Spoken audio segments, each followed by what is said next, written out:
I'm Nick, and we are the Belfast Respiratory Team.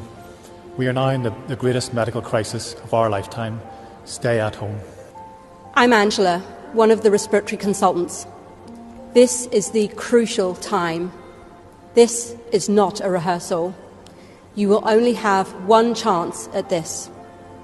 Stay at home. I'm Claire. I'm a respiratory nurse. You can play your part to enable us to play ours. Please stay at home.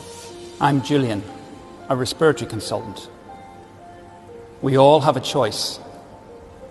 If you choose to stay at home, you will save lives. Please, stay at home. I'm Susie. I'm a respiratory consultant and I've been a doctor for 35 years. We are facing our greatest challenge and we're frightened. Help us.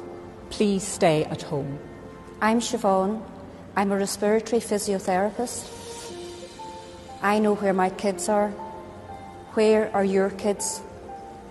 Keep them at home. Stay at home.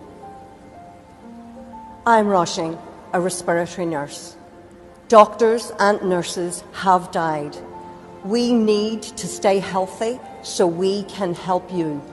You can help save our lives. Stay at home. I'm Anne-Marie, respiratory nurse consultant. Thousands of people could die here. Help us reduce that number. Play your part. Save a life. Stay at home. My name is Thelma. I am a respiratory consultant. You've heard my colleagues. This is a crisis. Please stay at home, we beg you.